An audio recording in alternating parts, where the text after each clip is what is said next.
नमस्ते साथियों, एक बार फिर से आप सबका स्वागत है।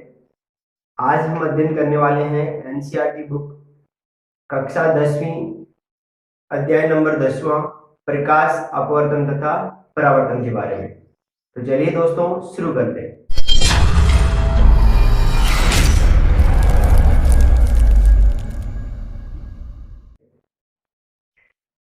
आज का जो टॉपिक है वो एनसीईआरटी बुक का है। एनसीईआरटी बुक कक्षा 10वीं, चैप्टर नंबर आपका 10वां है, प्रकाश परावर्तन तथा अपवर्तन के बारे में।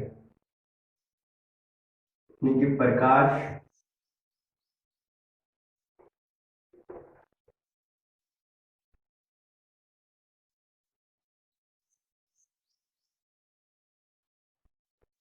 बहुत सी प्रकार की घटनाएं होती है, लेकिन यहाँ हम परावर्तन और अपवर्तन के बारे में ही पढ़ेंगे। परावर्तन और अपवर्तन क्या होते हैं, तो इसमें हम सबसे पहले प्रकाश के परावर्तन और अपवर्तन को जानने से पहले अपन ये जान लेते हैं कि प्रकाश क्या होता है।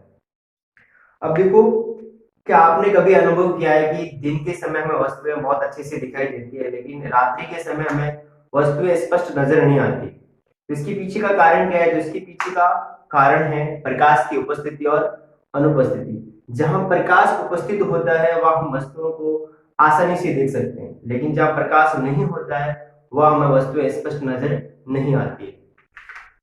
तो कहने का मतलब क्या हुआ कि प्रकाश एक प्रकार का भौतिक कार्य है जो वस्तुओं को हमारे लिए दृश्यमान बनाता है। तो उसके साथ साथ अपन प्रकाश के कुछ गुणों के बारे में भी पढ़ लेते हैं। सबसे पहले प्रकाश क्या है, तो बोर्ड की तरफ ध्यान दीजिएगा कि प्रकाश क्या है। नंबर 1, प्रकाश एक प्रकार का भौतिक कारक है। प्रकाश एक भौतिक कारक है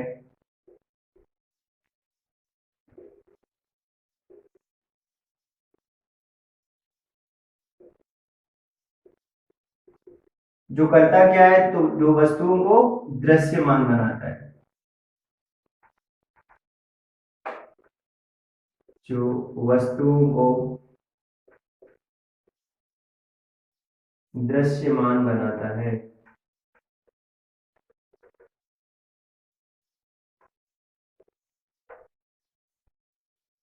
ठीक है, तो आप प्रकाश की परिभाषा भी कह सकते हो कि प्रकाश जो है वो एक प्रकार का भौतिक कारक है जो वस्तुओं को क्या करता है, दृश्यमान बनाता है। हम प्रकाश की अनुपस्थिति में वस्तुओं को नहीं देख सकते। अब दूसरी चीज देखिएगा, देखो प्रकाश जो है वो साधारणतः एक सीधी रेखा में गमन करता है। ठीक है, यानी प्रकाश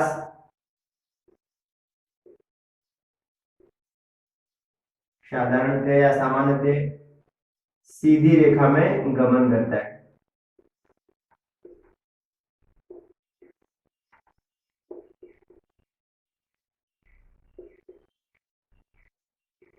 लेकिन आप जब कक्षाओं में पढ़ेंगे तो एक प्रकाश की घटना होती है, प्रकाश का विवर्तन। वहां प्रकाश एक सीधी रेखा में गमन न करते हुए तो वस्तु के किनारों की तरफ मुड़ जाता है, किनारों की तरफ मुड़ जाता है, तो वहां सीधी रेखा में गमन नहीं करता है। लेकिन सामान्य परिस्थिति में प्रकाश जो है वो सदैव सीधी रेखा में गमन करता है। अब इसके बाद देखो, जैसे ऊर्जा का मुख्य स्रोत क्या माना जाता है, सूर्य माना जाता है। तो इसी प्रकार से प्रकाश का भी मुख्य स्रोत क्या है, सूर्य है। प्रकाश का मुख्य स्रोत सूर्य है।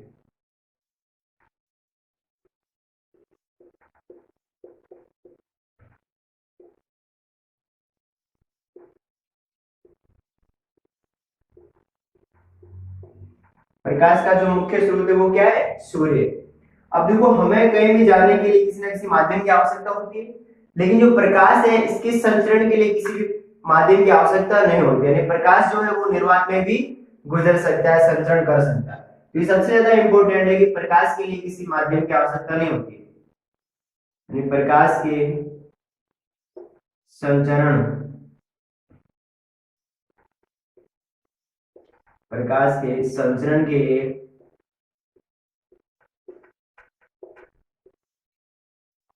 किसी माध्यम की आवश्यकता नहीं होती है।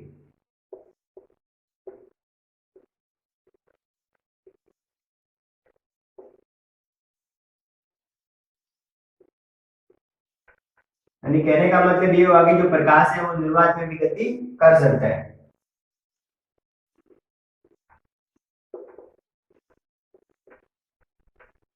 अगला पॉइंट देखिएगा, प्रकाश जो है वो विद्युत चुम्बकीय तरंगों के रूप में गति करता है, ठीक है ना।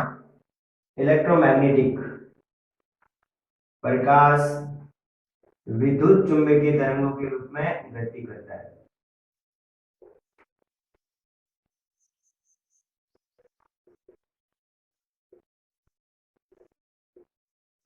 विद्युत चुम्बकीय तरंगों के रूप में गति करता है।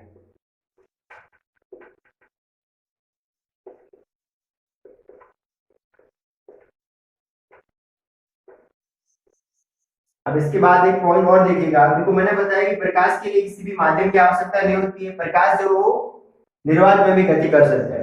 अब अलग अलग माध्यमों में प्रकाश का जो वेग है, प्रकाश की जो चाल है वो अलग अलग होती है। तो प्रकाश की जो निर्वात में चाल है, निर्वात में जो प्रकाश का वेग है, निर्वात में प्रकाश का वेग 3 × 10⁸ मीटर प्रति सेकंड होती है, ठीक है ना। कहाँ? निर्वात के अंदर। निर्वात में प्रकाश का वेग कितना होता है? 3 × 10⁸ मीटर प्रति सेकंड होता है। तो आपको प्रकाश के बारे में समझ में आया कि प्रकाश क्या है। तो प्रकाश एक प्रकार का भौतिक कारक है जो वस्तुओं को हमारे लिए दृश्यमान बनाता है। प्रकाश की अनुपस्थिति में हम वस्तुओं को नहीं देख सकते। दूसरा, प्रकाश जो वो साधारणतः सीधी रेखा में गमन करता है, लेकिन कुछ विशेष परिस्थितियां जैसे विवर्तन की घटना जब होती है तब वो सीधी रेखा में गमन नहीं करता। तो इन्हें आप कुछ क्लासों में पढ़ेंगे, लेकिन अभी हमें यही जानना है कि जो प्रकाश है वो सामान्यतः सीधी रेखा में गमन करता है। इसके बाद प्रकाश का जो मुख्य स्रोत है वो क्या है? सूर्य है। और प्रकाश के लिए, प्रकाश के संचरण के लिए किसी भी माध्यम की आवश्यकता नहीं होती है। कहने का मतलब ये हुआ कि प्रकाश जो है वो निर्वात में भी गति कर सकता है। अब प्रकाश जो विद्युत चुम्बकीय तरंगों के रूप में गति करता है, विद्युत चुम्बकीय तरंगों के रूप में गमन करता है। अब अलग अलग माध्यम में प्रकाश का जो वेग है वो अलग अलग होता है। तो इसी प्रकार निर्वात में प्रकाश का जो वेग है वो कितना होता है? 3 × 10⁸ मीटर प्रति सेकंड। अब हम बढ़ेंगे कुछ प्रकाश की घटनाओं के बारे में, जिसमें आपके मुख्य रूप से दो प्रकार की घटना, एक तो प्रकाश का परावर्तन, दूसरा अपवर्तन। तो पहले अपन पढ़ते हैं प्रकाश के परावर्तन के बारे में। प्रकाश का परावर्तन,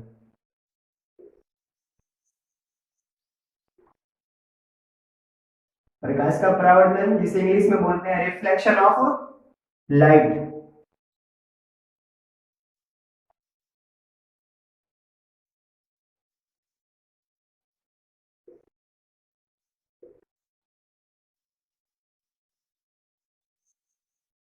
रिफ्लेक्शन ऑफ लाइट क्या कहलाता है? आपके प्रकाश का परावर्तन। अब देखो प्रकाश का परावर्तन क्या होता है। अब देखो, अपन जो भी वस्तुओं को देखते हैं वो प्रकाश के परावर्तन की घटना के कारण ही देख पाते हैं। होता क्या है कि जो प्रकाश है वो जब किसी अपारदर्शी सतह से टकराता है तो टकरा के वापस उसी दिशा में लौट आता है। देखो प्रकाश के परावर्तन की घटना किस प्रकार से होती है। जैसे मान लीजिए ये आपके पास एक अपारदर्शी कोई सतह है, ठीक है, जैसे आप आर पार नहीं देख सकते हैं, पारदर्शी सतह, इसके इस तरफ लेपन किया गया है किसी का, लेकिन ये वाली सतह चिकनी है जो प्रकाश के परावर्तन के लिए उपयुक्त है। अब होगा क्या कि जब भी कोई प्रकाश की किरण इस सतह से टकराएगी, जैसे प्रकाश की किरण है, अब इस सतह से टकराएगी, ये एक अपारदर्शी सतह है तो सामने तो जा नहीं सकती, तो क्या होगा, ये प्रकाश की किरण वापस इसी दिशा में लौट आएगी। तो प्रकाश का किसी अपारदर्शी सतह से टकरा के पुनः उसी दिशा में लौट आना क्या कहलाता है? प्रकाश का परावर्तन। समझ में आया? यानी प्रकाश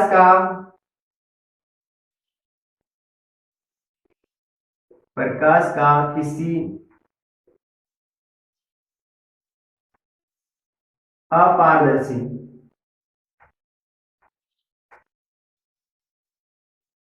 प्रकाश का किसी अपारदर्शी सतह से टकरा के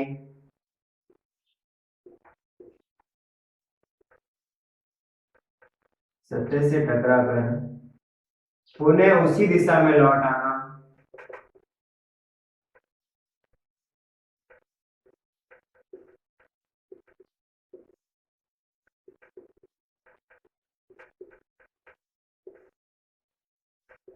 पुनः उसी दिशा में लौट आना प्रकाश का परावर्तन कहलाता है।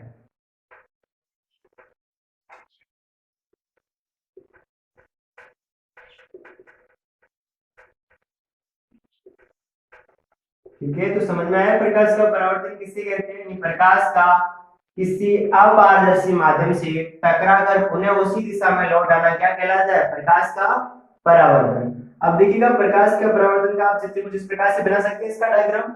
अब ये वाली किरण क्या कर रही है? आ रही है ना, आपतित हो रही है, और ये वाली किरण क्या हो रही है? परावर्तित हो रही है, तो इसलिए इस किरण को बोलते हैं आपतित किरण।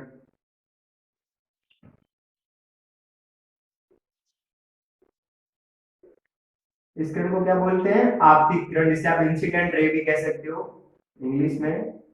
अब ये वाली किरण क्या हो रही है? परावर्तित हो रही है, इसको बोलते हैं परावर्तित किरण, जिसे रिफ्लेक्टेड रे भी कहा जाता है। क्या कहा जाता है? रिफ्लेक्टेड रे, परावर्तित किरण।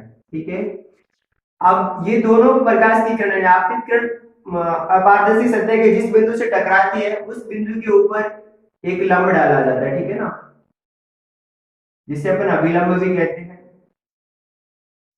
ठीक है ना, तो आने वाली जो प्रकाश किरण जो आपतित हो रही है उसे बोलते हैं आपतित किरण, और जो किरण परावर्तित हो रही है उसे अपन क्या बोलते हैं? परावर्तित किरण। अब होता है क्या, यहाँ से दो कोण बन रहे हैं, एक आपतित किरण और दूसरा अभिलंब के बीच में। और दूसरा कोण कौन सा बन रहा है? परावर्तित और अभिलंब के बीच में दो कोण बन रहे हैं। एक तो ये वाला कोण बन रहा है यहाँ पर, और दूसरा कोण आपके इन दोनों के बीच में बन रहा है।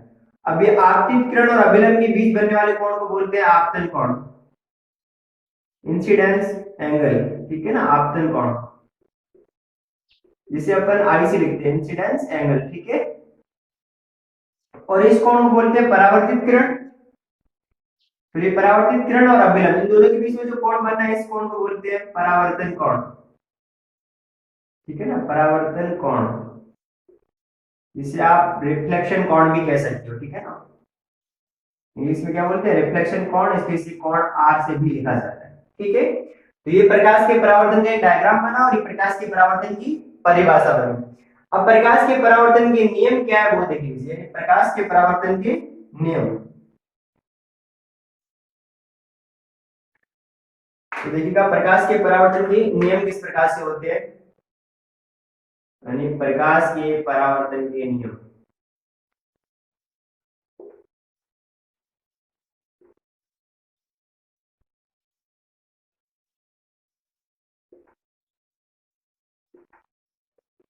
प्रकाश के परावर्तन के नियम, अब देखो प्रकाश के परावर्तन के दो नियम हैं। अब वो नियम कौन कौन से उनको ध्यान से देखिएगा।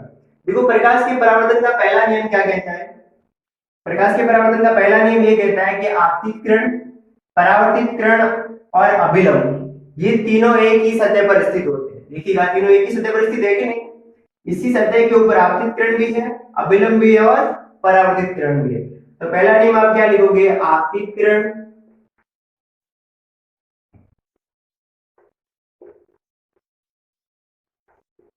परावर्तित किरण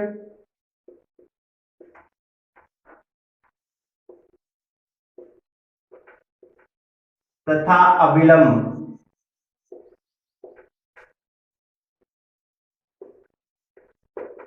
अभिलंब ये तीनों क्या होते हैं? एक ही सतह के ऊपर स्थित होते हैं। तीनों एक ही सतह पर स्थित होते हैं।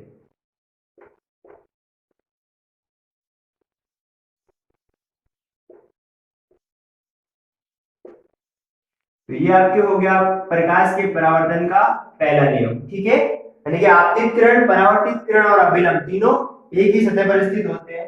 अब ध्यान से देखिएगा प्रकाश के परावर्तन का दूसरा नियम क्या है। ये दूसरा नियम मैं यहां लिख रहा हूं, प्रकाश के परावर्तन का दूसरा नियम। देखो दूसरा नियम ये है कि आपतन कोण और परावर्तन कोण का जो मान है वो बराबर होता है। यानी कि परावर्तन आपतन कोण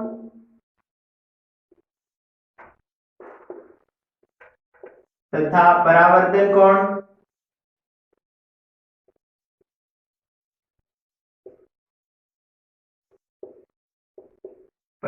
कोण बराबर होते हैं। ठीक है, ये प्रकाश के परावर्तन का दूसरा नियम है कि आपतन कोण तथा परावर्तन कोण का जो मान है वो क्या होता है? बराबर होता है। अर्थात आप ये भी लिख सकते हो, अर्थात कोण आई जो है वो किसके इक्वल होगा? कोण आर की। तो समझ में आया प्रकाश का परावर्तन।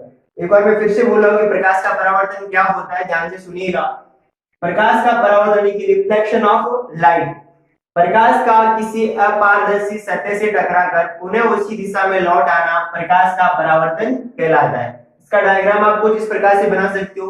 जो किरण आपतित हो रही है उस किरण को बोलते हैं आपतित किरण, और जो किरण परावर्तित हो रही है उस किरण को बोला जाता है परावर्तित किरण, ठीक है ना।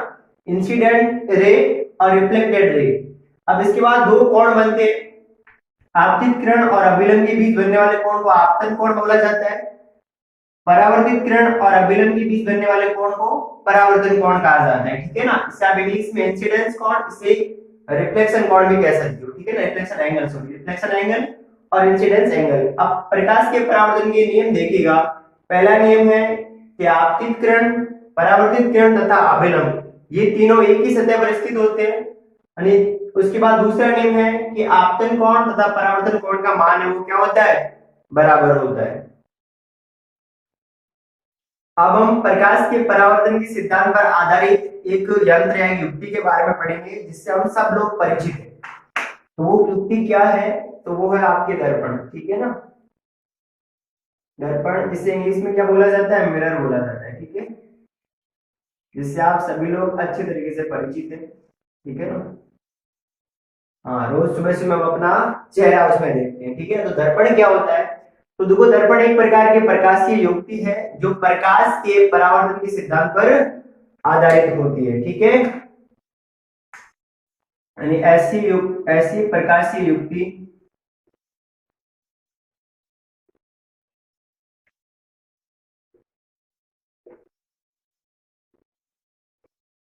ऐसी प्रकाशीय युक्ति जो प्रकाश के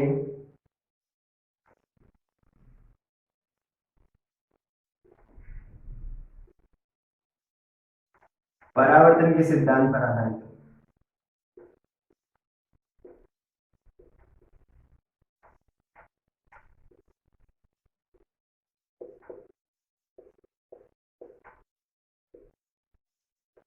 उसे अपन क्या कहेंगे, दर्पण कहेंगे, ठीक है ना। एक ऐसी प्रकाशीय युक्ति जो प्रकाश के परावर्तन के सिद्धांत पर आधारित हो उसे क्या बोला जाता है, दर्पण बोला जाता है, ठीक है। क्योंकि दर्पण जो एक प्रकार का अपारदर्शी है ना, आप उसके आर पार नहीं देख सकते, आपको अपना चेहरा दिखाई देता, अपना आर पार नहीं देख सकते। तो प्रकाश के परावर्तन के लिए क्या चाहिए, आपको अपारदर्शी सतह ही चाहिए। अब देखो दर्पण जो है वो मुख्य रूप से दो प्रकार के होते हैं। कितने प्रकार के होते हैं दर्पण, दो प्रकार के होते हैं, ठीक है। दर्पण जो है वो मुख्य रूप से आपके दो प्रकार के होते हैं। कौन कौन से होते हैं उनको पर ध्यान दीजिएगा। सबसे पहला जो दर्पण है आपके नंबर 1 पे, वो है आपके समतल दर्पण। कौन सा दर्पण, समतल दर्पण, जिसे आप प्लेन मिरर भी कह सकते हो, प्लेन मिरर, ठीक है।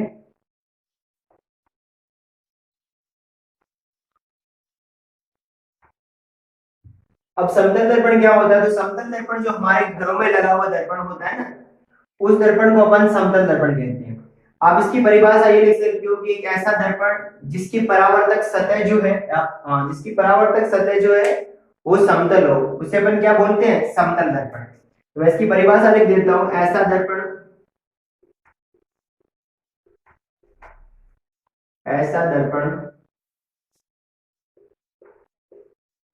जिसकी परावर्तक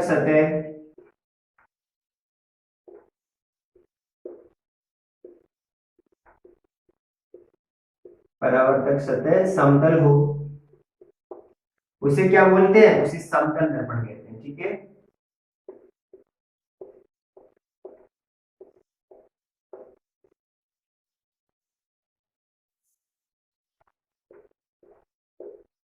यानी एक ऐसा दर्पण जिसकी परावर्तक सतह कैसी हो, समतल हो, उसे अपन क्या बोलते हैं, समतल दर्पण कहा जाता है। अब देखो यहाँ इंपोर्टेंट क्या है, तो क्वेश्चन आपके ये आता है कि समतल दर्पण द्वारा बने प्रतिबिंब की विशेषताएं बताइए। देखो समतल दर्पण द्वारा बने प्रतिबिंब की कुछ विशेषताएं होती है जिनको मैं नीचे नोट कर रहा हूँ। तो देखो नंबर 1 पहली विशेषता क्या होती है, समतल दर्पण द्वारा बने प्रतिबिंब की पहली विशेषता, आप इसका अनुभव खुद कर सकते हो। देखो जब अपन दर्पण के सामने खड़े देखते हैं तो हमारा जो आकार है, जिस साइज का हमारा आकार है उसी साइज का आपको अपने दर्पण में प्रतिबिंब दिखाई देता है। ऐसा तो नहीं कि ना तो बड़ा दिखाई देता है ना छोटा दिखाई देता है। यानी जो आकार है वो क्या रहता है, समान रहता है। प्रतिबिंब का जो आकार है वो बिंब के आकार के समान होता है, ठीक है ना। मैं शॉर्ट में लिख रहा हूँ, आप समझ लेना, आकार क्या होता है, समान होता है। यानी कि प्रतिबिंब का आकार बिंब के आकार के समान होता है, ये इसका पहला गुण है। दूसरा गुण देखिएगा, दूसरा गुण क्या होता है, प्रतिबिंब है वो दर्पण के पीछे उतनी दूरी पर बना होता है जितनी दूरी पर बिंब को दर्पण के सामने रखा जाता है, ठीक है ना।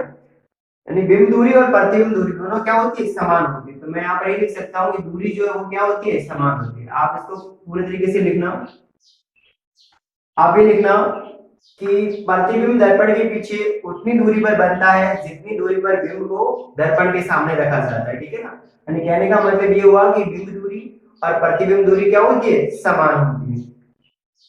इसके बाद तीसरा देखिएगा,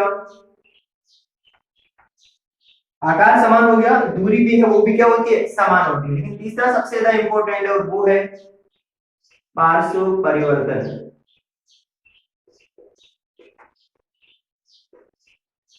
ठीक है, समतल दर्पण जो उसमें क्या होता है, पार्श्व परिवर्तन होता है। अभी पार्श्व परिवर्तन क्या होता है, देखो आपने अनुभव किया होगा, अगर नहीं किया है तो आप कर सकते हैं। आप दर्पण के सामने खड़े होकर के अपना राइट हैंड उठाइएगा। जब आप अपना राइट हैंड उठाते हो तो आपको लगता है कि आपका प्रतिबिंब जो है वो लेफ्ट हैंड उठा रहा है, आपको ऐसा अनुभव होता है। तो ये घटना पार्श्व परिवर्तन कहलाती है। यानी समतल दर्पण में बिंब का जो दायां भाग है वो प्रतिबिंब का बायां भाग नजर आता है, और बायां भाग है वो क्या नजर आता है, दायां भाग नजर आता है। अब सामान्यतः हमारा जो जेब है वो किस साइड में होता है, लेफ्ट साइड में होता है। आप प्रतिबिंब में देखना आपका जेब जो है वो राइट साइड में होगा, लेफ्ट में लगोगे किसमें होगा, राइट साइड में होगा। तो ये घटना क्या कहलाती है, पार्श्व परिवर्तन कहलाती है। इसके बाद एक और इंपॉर्टेंट है, और वो ये है कि आभासी जो आपके जो प्रतिबिंब बनता है उसकी प्रकृति क्या होती है, तो प्रकृति होती है आभासी तथा सीधा। प्रतिबिंब कैसा बनता है, आभासी तथा सीधा। प्रतिबिंब सीधा ही बनता है ना, उल्टा थोड़ी बनता है। जब अपन दर्पण के सामने खड़े रहते हैं तो अपना सीधा ही बनता है प्रतिबिंब, सीधी सी बात है। अब आभासी का मतलब क्या होता है, आभासी का मतलब ये हुआ कि एक ऐसा प्रतिबिंब जिससे अपन पर्दे पर प्राप्त नहीं कर सकते, उसे अपन क्या बोलते हैं, आभासी प्रतिबिंब। तो ये आपकी समतल दर्पण है, यानी एक ऐसा दर्पण जिसकी सतह कैसी हो, समतल हो, उसे समतल दर्पण कहते हैं। और समतल दर्पण द्वारा बने प्रतिबिंब की विशेषताएं क्या है, तो पहली विशेषता ये है कि प्रतिबिंब का आकार बिंब के आकार के समान होता है। दूसरी विशेषता यह है कि प्रतिबिंब दर्पण के पीछे उतनी दूरी पर बनता है जितनी दूरी पर बिंब को दर्पण के सामने रखा जाता है। तीसरी चीज, प्रतिबिंब में पार्श्व परिवर्तन होता है, यानी कि बिंब का जो बायां भाग है वो प्रतिबिंब का दायां भाग बन जाएगा, और दायां भाग है वो बायां भाग बन जाएगा। इसके बाद प्रतिबिंब की प्रकृति क्या होती है, तो प्रतिबिंब जो है वो सदैव आभासी और सीधा होता है। कैसा होता है, सदैव आभासी और सीधा। आप इसमें सदैव शब्द भी जोड़ सकते हैं, ठीक है ना। किसी भी परिस्थिति में आपको उल्टा नजर नहीं आएगा, ठीक है। हर परिस्थिति में कैसा नजर आएगा, सीधा। अब देखिएगा अपन समतल दर्पण से संबंधित दो इंपोर्टेंट नोट्स पढ़ रहे हैं। देखो कौन कौन से नोट है। नंबर 1, देखो अगर आपको किसी भी वस्तु का समतल दर्पण में पूर्ण प्रतिबिंब देखना है तो उस समतल दर्पण की जो न्यूनतम लंबाई है वो उस वस्तु की कुल लंबाई के आधे होनी चाहिए। कहने का मतलब, अगर मान लीजिए किसी व्यक्ति की लंबाई 6 फुट है और उसे अगर अपना समतल दर्पण में पूर्ण प्रतिबिंब देखना है तो उस दर्पण की जो न्यूनतम लंबाई है वो 3 फुट होनी चाहिए, ठीक है ना। समझ में आया, यानी कहने का मतलब क्या हुआ कि किसी वस्तु का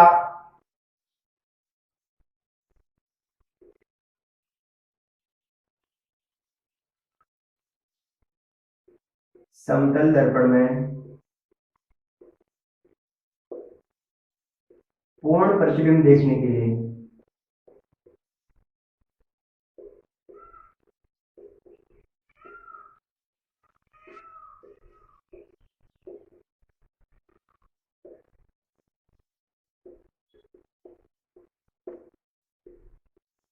पूर्ण प्रतिबिंब देखने के लिए दर्पण की जो लंबाई है या दर्पण की न्यूनतम लंबाई, ठीक है ना, कम से कम लंबाई,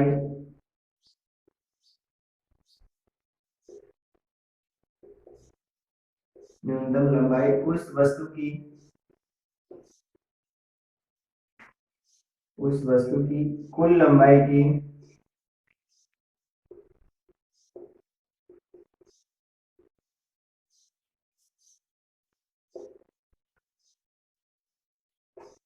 कुल लंबाई की कितनी होनी चाहिए, आधी होनी चाहिए, ठीक है ना।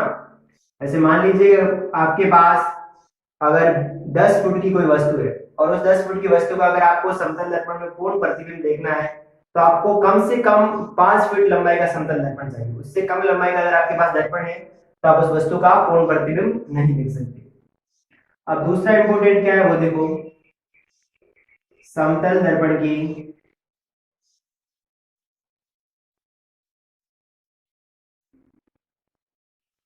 समतल दर्पण की फोकस दूरी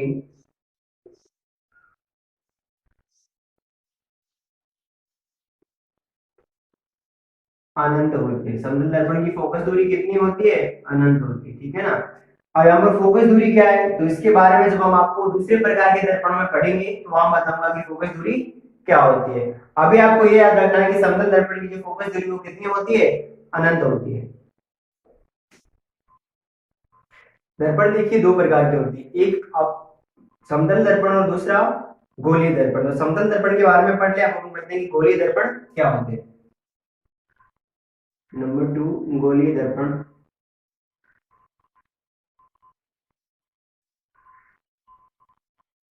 इनको इंग्लिश में बोला जाता है स्फेरिकल मिरर।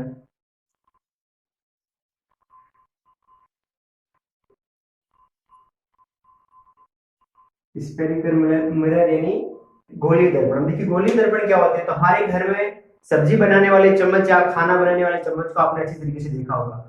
उस चम्मच के आप अंदर वाले हिस्से को देखिए, उस अंदर वाले हिस्से में आप अपने प्रतिबिंब देखिए और उसके बाहर वाले हिस्से में अपना प्रतिबिंब देखिए।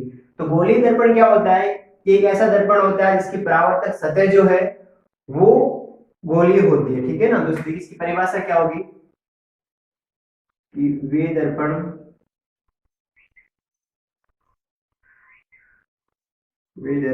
जिनकी परावर्तक सतह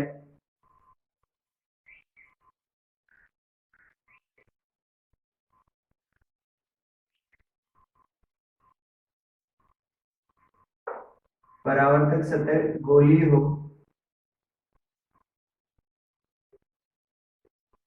उन्हें गोलीय दर्पण कहते हैं।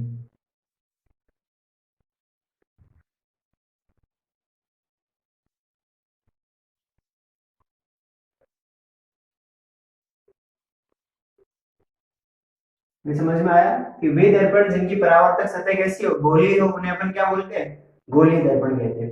अब एक्चुअली देखो गोलीय दर्पण जो है वो एक प्रकार के खोखले गोले का भाग होते हैं। किसी भी खोखले गोले का आपको हिस्सा निकाल दीजिए तो आपके क्या बन जाएगा, गोलीय दर्पण। अब देखो गोलीय दर्पण जो है वो मुख्य रूप से दो प्रकार के होते हैं। कौन कौन से हैं, तो पहला होता है अवतल दर्पण। अवतल दर्पण जिसे इंग्लिश में बोलते हैं कॉनकेव,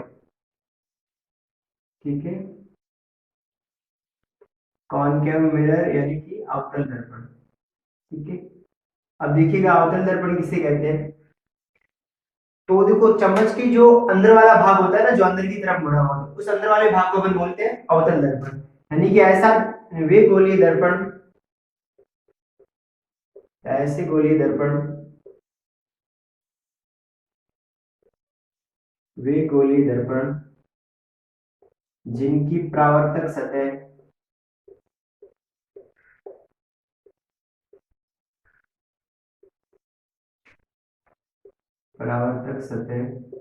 अंदर की ओर वक्रित हो। किस तरफ हो, अंदर की ओर, अंदर की ओर वक्रित हो,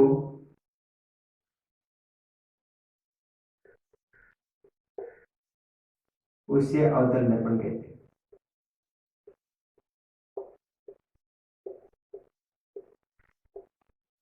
यानी जिस गोलीय दर्पण की परावर्तक सतह अंदर की ओर वक्रित होगी उसे अपन कौन सा दर्पण कहेंगे, अवतल दर्पण कहेंगे, ठीक है ना। अवतल का मतलब इसकी परावर्तक सतह अंदर की तरफ वक्रित हो।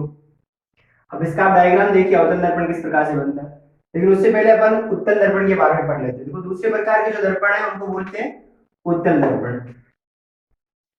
नंबर सेकंड जो है उसे अपन क्या कहते हैं, उत्तल दर्पण। गोलीय दर्पण का दूसरा प्रकार है, इसे इंग्लिश में बोला जाता है कॉन्वेक्स, कॉन्वेक्स मिरर, ठीक है। ये जस्ट इसका जस्ट उल्टा हो जाएगा, यानी अवतल दर्पण में क्या था, परावर्तक सतह अंदर की ओर वक्रित थी, तो उत्तल में क्या हो जाएगा, बाहर की तरफ वक्रित होगी। तो परिभाषा देखिएगा, वे गोलीय दर्पण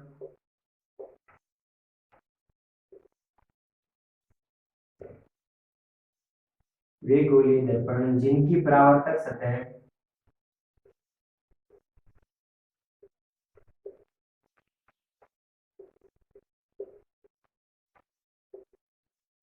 जिनकी परावर्तक सतह बाहर की ओर वक्रित हो,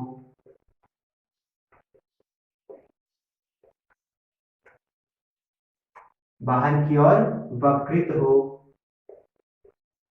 उससे या उन्हें उत्तल दर्पण कहते हैं। उन्हें कौन सा दर्पण कहते हैं, उत्तल दर्पण। समझ में आ रहा है अवतल और उत्तल का मतलब।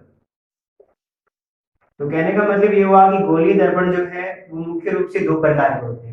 सबसे पहले गोलीय दर्पण कहते हैं किसे, तो वे दर्पण जिनकी परावर्तक सतह गोलीय हो उसे अपन क्या कहते हैं, गोलीय दर्पण।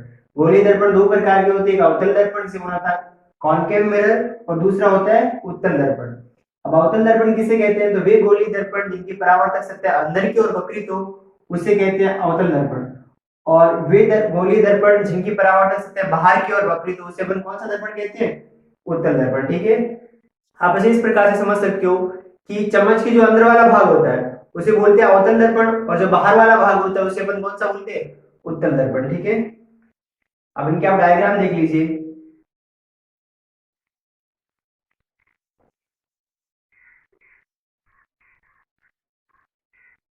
अब देखिएगा, ये तो है आपके अवतल दर्पण। कौन सा दर्पण है, अवतल दर्पण। देखो ये वाली सतह इसकी क्या है, अपारदर्शी है, लेकिन ये वाली सतह चिकनी सतह है, तो इसको बोलते हैं अवतल दर्पण। ठीक है, इसका परावर्तक सतह किस तरफ वक्रित है, अंदर की तरफ वक्रित है।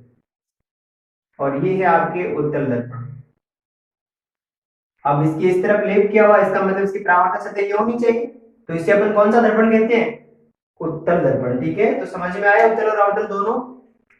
ये तो आपके हो जाएगा अवतल, कौन सा, अवतल। और ये आपके कौन सा हो जाएगा, उत्तल। तो ये होते हैं गोलीय दर्पण। अब देखिएगा, अपन पढ़ते हैं गोलीय दर्पण के उपयोग। तो पहले अपन पढ़ेंगे अवतल दर्पण के उपयोग, अवतल दर्पण के उपयोग।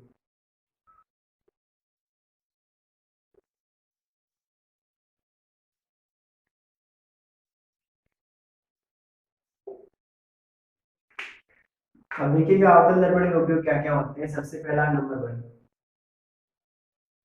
वाहनों की हेडलाइट में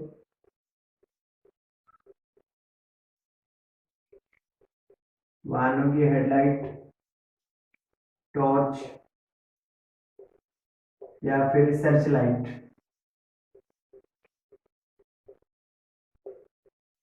इन सब में किसका उपयोग किया जाता है, आपके अवतल दर्पण का। देखो अवतल दर्पण का उपयोग क्यों किया जाता है, देखो होता क्या है कि हेडलाइट या टॉर्च और सर्च लाइट सब में एक बल्ब लगा होता है, और वो बल्ब जो है उससे अवतल दर्पण के मुख्य फोकस बिंदु पर लगाया जाता है। जैसे बल्ब ऑन होता है तो फोकस बिंदु से निकलने वाली प्रकाश किरणें जब अवतल दर्पण से टकराती है तो परावर्तन के पश्चात मुख्य अक्ष के समांतर हो जाती है, जिससे प्रकाश जो है वो बहुत दूर तक फैलता है और हमें आसानी से आगे का क्षेत्र दिखाई देता है। अगला देखिएगा, सेविंग दर्पण में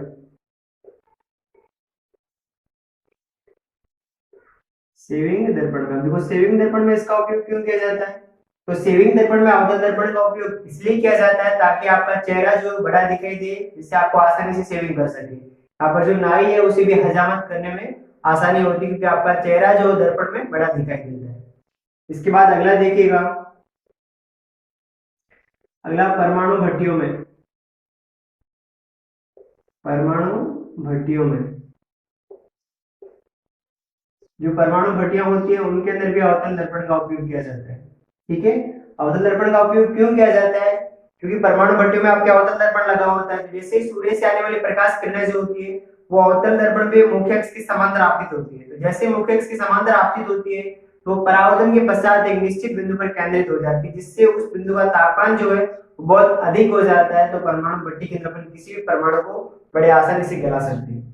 अगला देखिएगा, डिश के एंटीना में डिश के एंटीना में इसमें भी आपको जो सिग्नल होता है उसे अभिकेंद्रित करना पड़ता है, इसके लिए भी किसका उपयोग किया जाता है? आपके अवतल दर्पण का। ठीक है, आगे इसका उपयोग देखिएगा। और आगे जो आपके दंत चिकित्सक होते हैं, दंत चिकित्सक द्वारा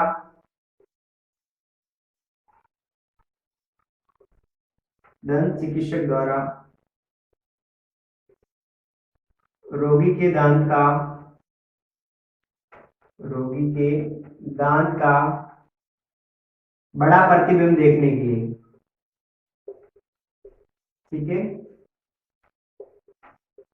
अभी जो दंत चिकित्सक होते हैं उनके पास जब रोगी जाते हैं अपने दांतों का इलाज करवाने के लिए, तो उस दांतों को बड़ा देखने के लिए, उनका बड़ा प्रतिबिंब देखने के लिए दंत चिकित्सक जो है वो अवतल दर्पण का उपयोग करते हैं। तो अवतल दर्पण के मुख्य मुख्य उपयोग है, सबसे पहला वाहनों की हेडलाइट, टॉर्च और सर्च लाइट में, दूसरा सेविंग दर्पणों में, तीसरा परमाणु भट्टी में, चौथा डिस्क के एंटीना में, और पांचवा दंत चिकित्सक द्वारा रोगी के दांतों का बड़ा प्रतिबिंब देखने के लिए।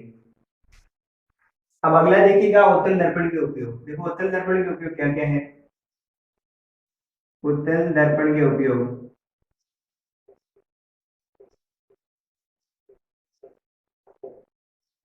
तो इसमें पहला देखिए नंबर 1, देखो सबसे ज्यादा इंपॉर्टेंट है वाहनों के पार्श्व दर्पण में। वाहनों के पार्श्व दर्पण में किसका उपयोग किया जाता है? आपके अवतल दर्पण का। दूसरा देखिए टेलीस्कोप में, जो टेलीस्कोप होते हैं ना, ये परावर्तक दूरदर्शी, टेलीस्कोप में भी किसका उपयोग किया जाता है? आपके उत्तल दर्पण का। तीसरा, अगर आपको किसी भी वस्तु का छोटा प्रतिबिंब देखना है तो किसका उपयोग करना पड़ेगा? आपको उत्तल दर्पण का। यानी किसी वस्तु का छोटा प्रतिबिंब देखने के लिए, किसी वस्तु का छोटा प्रतिबिंब देखने के लिए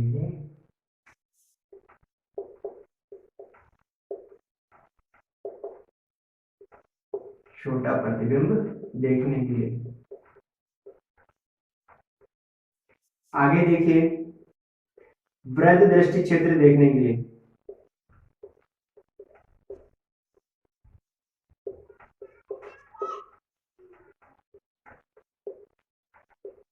क्योंकि अपन जानते हैं अवतल दर्पण जो किसी भी वस्तु का छोटा प्रतिबिंब बनाते हैं। अगर आपके पास बहुत बड़ा क्षेत्र है, बहुत बड़ा क्षेत्र है, दृष्टि क्षेत्र है, उसको अगर आपको देखना है किसी छोटे आकार में या प्रतिबिंब के रूप में, तो आपको किसका उपयोग करना पड़ेगा? उत्तल दर्पण का उपयोग। तो इसके बाद आगे वाला जो अपन अगली वीडियो में पढ़ेंगे, तब तक के लिए धन्यवाद, जय हिंद।